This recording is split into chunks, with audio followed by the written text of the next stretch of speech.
Yo guys, while they're talking around me, I just want to do a young introduction because my boy Lathan botched it because he muted the mic. Nah, I think it was my fault. It's not Lathan's fault, no, Lathan. Oh, guys, so we're here with Howie. Put a man on. We're here in the villa, specifically all of clothes. No? Yeah, no, that is, no. Howie, I'm just making sure, yeah. Oh, so Howie's the best barber here in Melkboss and actually the West Coast. Sorry for the gang signs. You're gonna cut me today, bro. A nice low type, bro. Low fade? And this has to... Yo, it has to go down, bro. Bro, I compress my hair a lot, man. So when I comb my hair, bro. And then like, then it becomes big like this, bro. Yeah, so guys, the word of the day for today is comb. C-O-M-B. Comb your hair. Every day comb your hair. Wear your bonnets. Wear your do-rags. Wear your skull caps. Ethan praat Afrikaans. Ek is nie 'n Afrikaans laaitie nie. Ek is Engels. My ma het my opgegroei, né? Groot gemaak. Met die man lag my, bro. What is up with this code switching thing, man? Code switching is basically, I'm talking like this when I'm around my white friends. But then when I'm going to my colored friends, I talk differently. Yo, bro, I'm talking like this, bro. Yo, what, da. Why must I talk like that when I'm with colored people? Why must I talk like this when I'm with my Afrikaans English friends? How we explain to me? What do you think code switching is, bro? I don't know, bro, to be honest. Yeah, man. I don't know. But the real question is, why do we associate speaking like good English with white people? Yo, bro. Crazy, no? Ne? Crazy. Why do we associate talking normal English with white people? And then, okay, cool, your audio. Now, you're coconut. They used to call me coconut, bro, when I was in Settlers. When I got there, I started sounding like Spud. John Milton. I can't even remember, bro. Like Mickey Mouse, bro. Mickey Mouse. I used to talk like that. But then, okay, cool. Now I'm starting to code switch. I'm changing my accent to suit the environment. Because I didn't end up making friends in the beginning. They were like, whoa, who's this, bro? You see, now I don't know what myself is. I don't know who I am. I must conform to every environment that I'm in. Now, Howie, how does it feel to be in Melkboss? How do you speak to like white people? How do you speak to colored people? How do you switch? Yo, not I don't switch. Do I switch? Yeah, do you switch actually? 100% I do. You see? And I don't know why. Why do you do that, bro? I don't know why. Yeah. Yes, you can answer that. Stand there. Yeah. So, I don't know why, but I just think it's like the standard, like you're a bit worried of what this white person's gonna think of me, like that. Do you know what I mean? So it's like they're gonna think like if I talk like this and they're gonna associate me in this type of way. But if I talk like this to them, then it's like they're gonna think of me in this type of way. And I just wanna say like it doesn't matter what they think, but be yourself. Be yourself. Yo, Lathan, shot, bro, for the help. Yeah, guys, Loki. Apple needs to sort out their storage. Back to the convo, bro. I think where you should start is probably at the children. I promise you, bro. Because today's parents, they are young and they want better for their kids.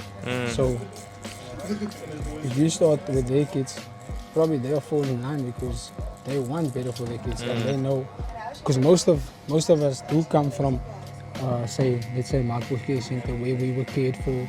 We know how it is to get a warm meal every day after school, get a bath, all that.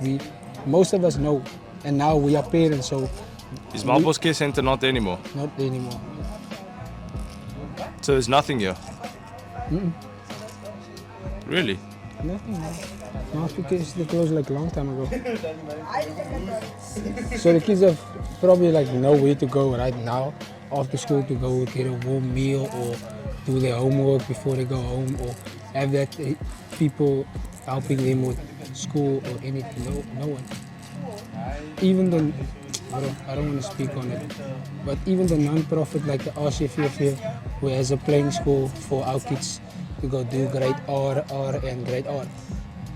Even they ask parents to pay school fees and all that, but they are a non-profit. Yo, that's hectic, bro. That's hectic. So all that shit is happening. So I don't want to go on and take them on of what they're doing. Even now, with my kid that is in grade 1, she's in the English course. She struggles a lot now because most of the time they never spoke English in that playing school there by RCFF. They only spoke Afrikaans, and now she struggles a lot. Easy. Okay, bro. So yeah. Saying that, it's tough for our kids, especially with Afrikaans kids. It will probably be better because they learn Afrikaans and they teach Afrikaans. But the main thing is they are non-profit and they still ask parents who gets SASSA money every month and all that to pay school fees. And that school fees is like, it's a lot for a person who has nothing, who gets SASSA or whatever. I need to figure out, bro, how to help, bro. Honestly, because like, it's not that I have the means. It's just Simple steps. I have the way. Yeah, simple steps, and I have the mentality and the understanding to help, man. Yeah, it's just, yo, it's I hectic, think bro. more sport activities should come into this place where kids just play around and have fun. Because they will always do that if there's something nice for them, like food or sweets. They will always do that because we used to do that shit. Because we knew after we played we're gonna get a date, something that we probably wouldn't get at home. Say a packet of sweets that we like from the shop and all that. We'll get something like that in return for just having a fun day. But that also changes the boys' perspective of life. Yo, we have other people that also care for us. You see. I want to ask a question, bro. This is a crazy one. I didn't think about it until now. How did like my mom's involvement, bro, with karate affect like you and also everyone here? Because my mom was doing the karate, bro, and teaching everyone here, bringing them out. To be honest, all the kids that I know that was at your mother doing karate, most of us, we are disciplined. That's the one thing I can take from it. We might have not been like there for 5 years, went to black belt or anything like that, but all the kids I know that was there at that time when I was there, we have discipline. And even our parents installed it more in us than we learned it there. And when it comes to defending ourselves, standing up for ourselves, most of them can do it. But they never had the opportunity to do it because they are so disciplined and well-mannered. So I think that probably helped a lot of kids in the sense of not at that moment, but in the sense of I can stand for myself, I can do whatever I want. Yeah, I don't tell my mom enough, bro, but what she's doing now, because she's, Wolverine here. Yeah, she's almost there now, and then she's also doing at Atlantis. She's also teaching there, so she has 2 dojos. She's busy helping people there, bro, but it's like the sponsorships and everything, bro. It's very difficult to get it, bro, and I don't understand why it's difficult to get sponsorships and help. Because yeah, bro, sometimes, bro, like I remember I was with my mom and we were there in Wolverine, and she was doing like a Christmas like lunch or dinner with the kids. After training, they set up and then they had like a dinner and it was nice. Bro, those kids, bro, don't eat like crazy stuff, bro. Like turkeys, like all of that type of things, bro. My mom prepared that, bro, and then I just saw how like happy they were, bro. 100%. And I was like, whoa. That's actually crazy, bro. How every single child, if they grow up underprivileged, bro, will appreciate that. Yeah. And then the children start looking different, bro. They start looking happier, more disciplined, well behaved, well mannered. Because my mom, bro, you know how my mom is, bro. She shouts at the kids, yes, bro. You know why?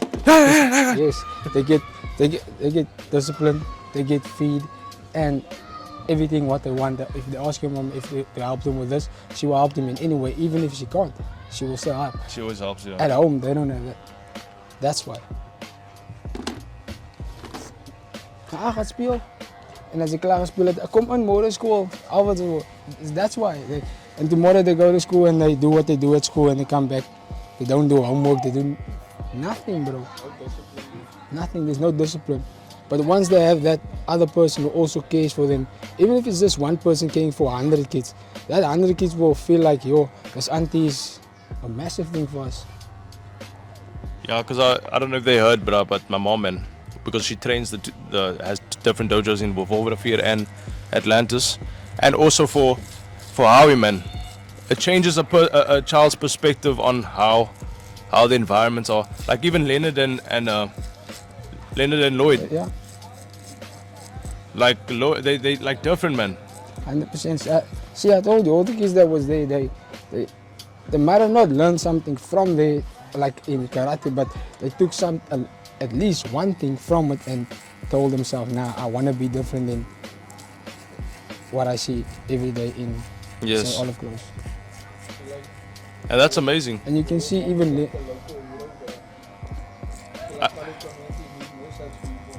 100%. Bro, that's why I'm trying to do this for the collective, bro. Because I see over the years of my life, I've seen how it's affected the people around me and what she's done. And she's one lady. Yeah, she changed so many lives. So Lathan, like imagine we did it as a collective, bro. Done. Bro, then we're gonna create massive change.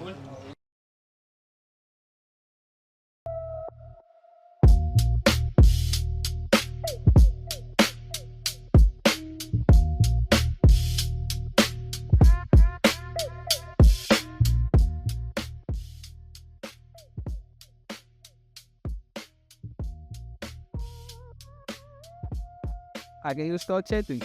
Oh, is it on already? Yeah, it's on. How's it, guys? So today we are with the man, the myth, who was one of the founders of Cutting Head, LVGcpt. Now you can just introduce yourself to the people. What we nearly out here was. You can give them your ID number or so. Too much info, bro. Too much info. Howie, we just out here in Melkboss with Howie. A very dear friend for most homies out here on the West Coast. And he's like the if you know type of barber, you know what I mean? He doesn't need any fancy introductions really. Cause I think once Howie starts speaking, you'll know that people don't just come for a gevaarlijke haircut, but they come for a piece of knowledge as well. I'm gonna start by just letting Howie confess that Ronaldo is better than Messi. Never. Never. Like, on my bro, is mos die waarheid.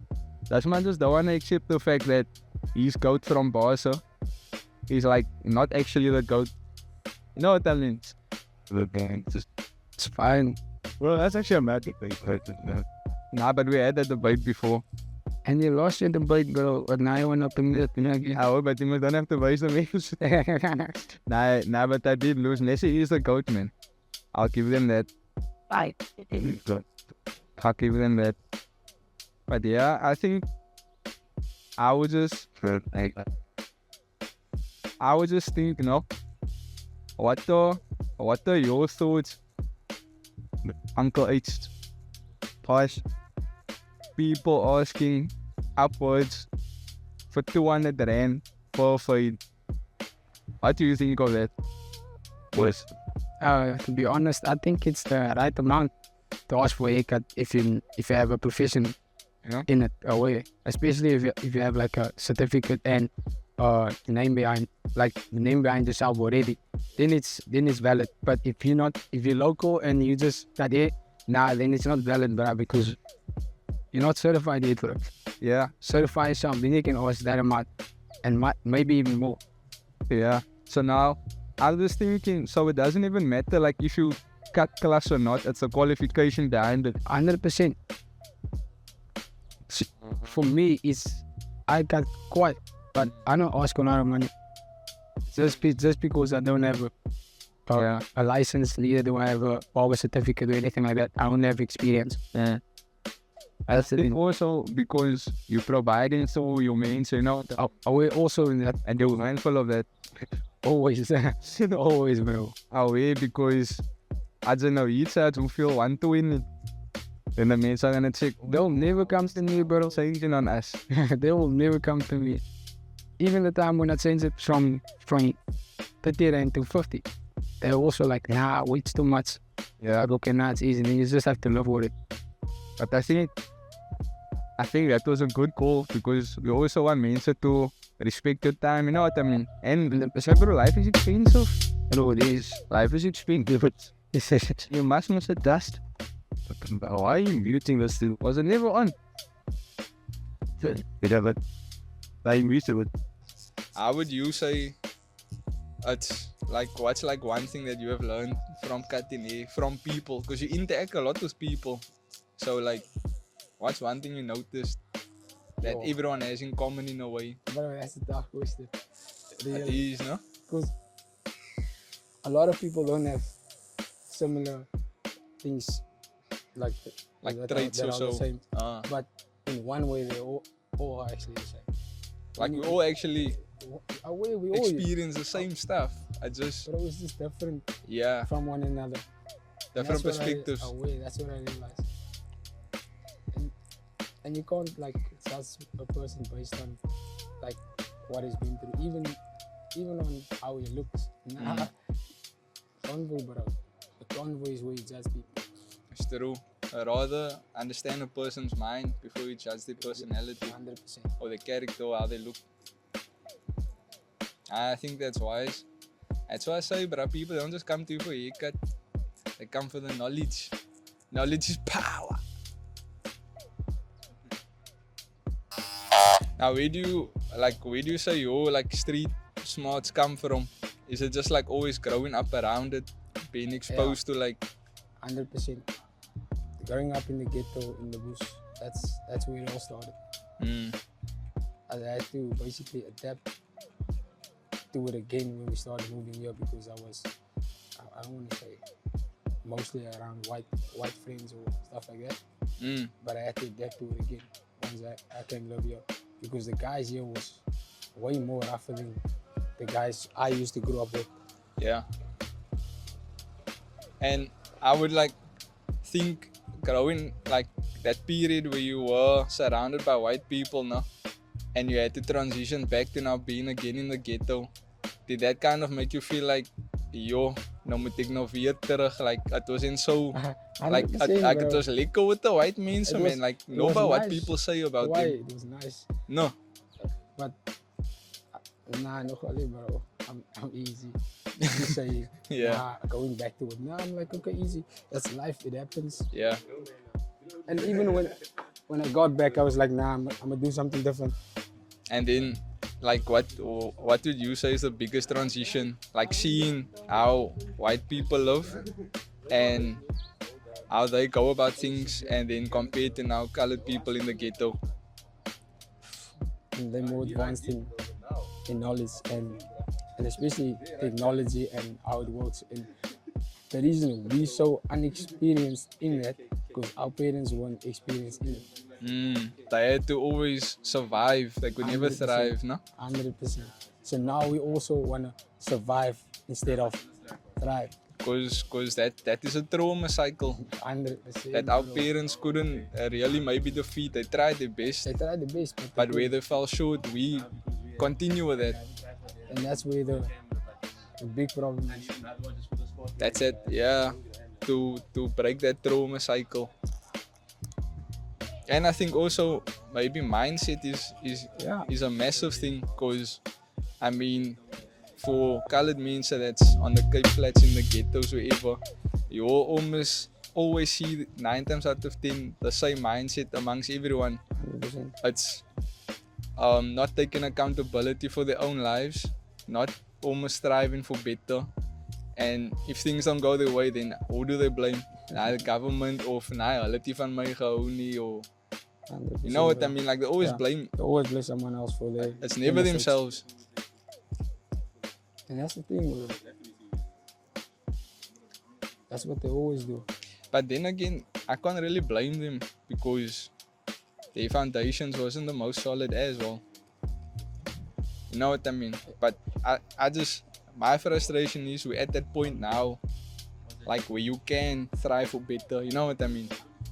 100%. But if you look at our colored parents and different colored parents that are let's say in a midlife standard that are basically higher up than our lower class. Yeah. What did they do differently that our parents didn't do?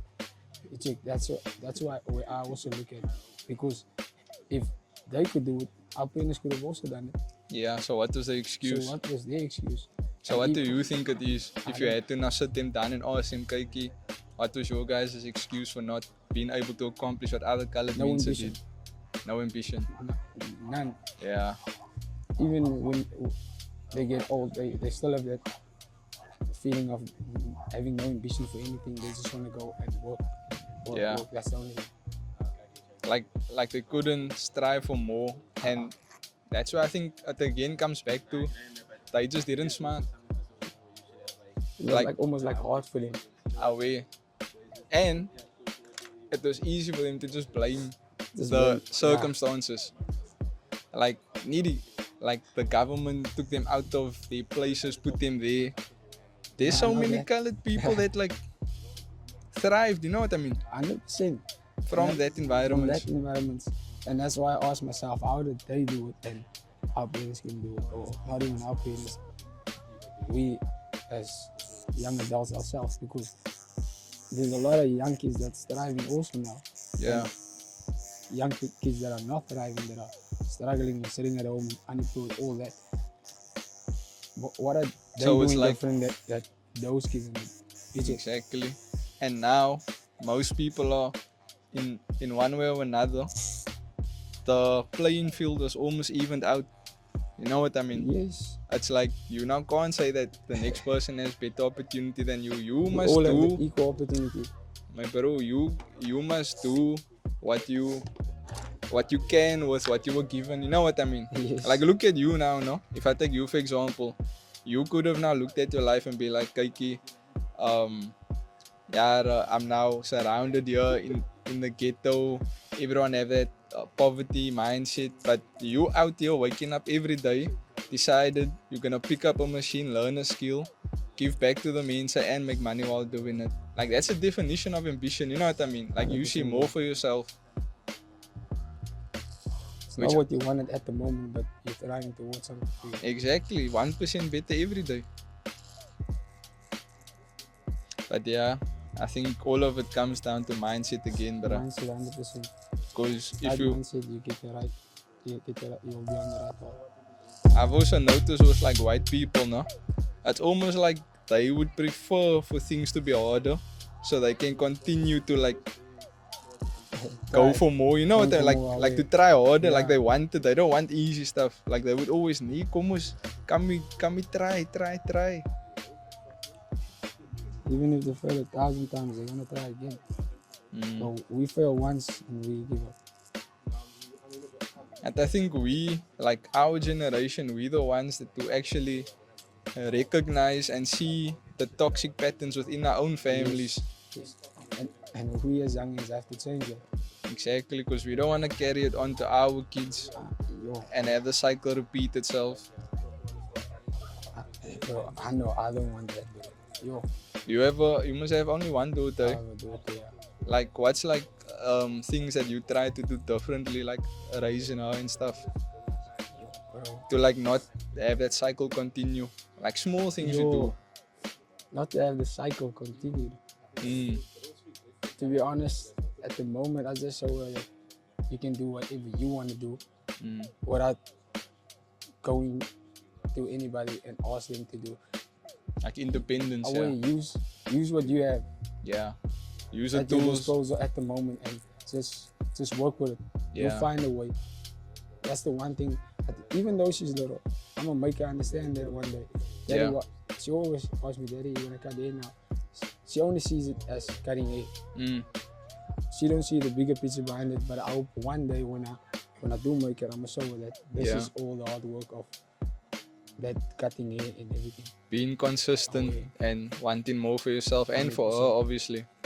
I think that is powerful. That's the only thing I want to teach her, bro. Yeah, independence and to strive for more. Because I don't know, she might not be the best student in school one day, or Yeah, go to college one day or anything. We all hope that for our kids to go to college, but it doesn't always happen. yeah, So I'd rather let her be ready now for some disappointment yeah. and be independent no So- matter what. So you equipping her for life being unpredictable, 100%. and when things don't go away, she can still She pick can up still herself. pick up. 100%. I think that is like, yeah, that is a next level thing I know actually. what I do is not much or whatever, but showing her that if you keep on working hard in what you want to do and show consistency, you'll make it one day, no matter what. Yeah. Nah, but I respect that fully. I think that is powerful for anyone to learn. And if they have a parent that instills that in them, like it equips them for life. So like when battles and challenges come, they take it head on. Yo, bro. And I think that's like for most of us that is the case. Like you can probably also say that okay, maybe your mom now didn't teach you that, but you had to equip yourself to be to be prepared for Yeah. just for life challenges, So you know what I that's mean? challenges and To always like be on the lookout, yeah. If things don't go my way, I can still do the next thing. I can still stand my ground, not give up. From survivor to thriver. yo, nice one. No? That's a bar, put it on a t-shirt. No, that's bro. From survivor to thriver. Yo, that sounds sick.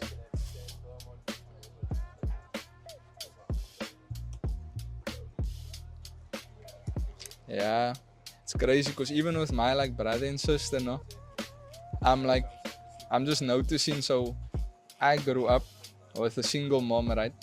So that obviously equipped me to also be in survival mode the whole time, like kick my own way Why? because I didn't want her to stress about me because she had to work hard. You know what I mean? Breadwinner. 100%, So bro. I made sure I'm ironing my clothes already. From grade 3, I was already ironing my clothes, putting in my own bread, Yeah. Yo, taking bro. taxi, such stuff, man. Like just where I can carry my own weight. I didn't want to feel like, how can I say, like a burden to her. Even though that probably wasn't the case because she did what she can. But now I'm just like seeing so she got married. I have a stepdad, class bro. They have 2 kids. Now I'm just seeing like how it's weird to see my brother and sister not in survival mode. You know what I mean? Yeah. Like it's me Yo. witnessing like the curse being broken, of where I always had to be on edge of like, yeah, I can't trust this bro. What like always you must know how it is, man. When you're in survival mode, that's like, yeah, you can't focus on You all over. my bro all over the place. Now I'm with them and I see, they call me bro. It's like it's like they have no worries, rightfully so, because their parents are doing a good job. You know what I mean? In breaking that curse of being a survivor, where they can just be kids. So, it's class to witness, bro. That's the beauty of it all, bro. But then it's still for me, then I would get quiet at my brother when the money's too lax again. Then I said, Say, come stand up here, go run around the block, do something, my bro. Hello, Nah. hello, what if they shoot you now? What you gonna do? Say, you wanna watch YouTube videos here? But then I'ma just understand, I'm like, my bro, this man grew up in a safe environment. He doesn't have to like be on edge like how I was when I was a lighty. So that's why, but still sometimes just give him a clap or so just to wake him up like, yeah, the number can change now, yo. Yeah. Don't get too comfortable. I do, yeah. Nah, I And I like choke him out. Yo. Oh, nah, not like that. Guy, I think you already do that, but nah, Chino can't get traumatized. She traumatizes. But Nah, sick. Guys, so if something happens to my sister, it's that, bro. Ethan, late. ID number 02. Yeah. You! Don't know my birthday. That's disgusting. 020708. 0208. Yo, this thing's actually kind of crazy for real. Just like a silver. Nah. Whoa. Quick scope. Yo, man, how is with him boys, yo, bro? Man, how is with him boys? That was an opposable moment. Owen said. Oh, yeah. Pause. Say, guys.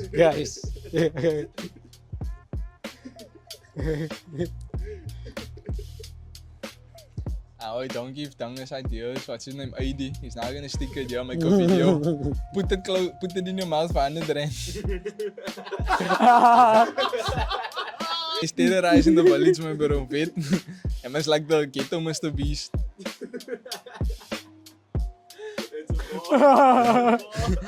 Nah, wait. Nah, it's class, bro. It's class what you're doing. You see, taking the tools he has, no? And using it where you can. Wait. Nah, wait.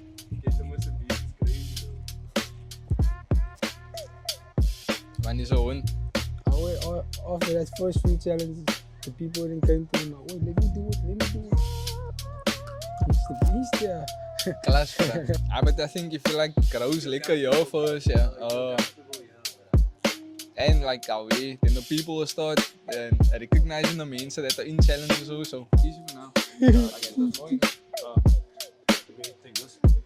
You can focus on the cut.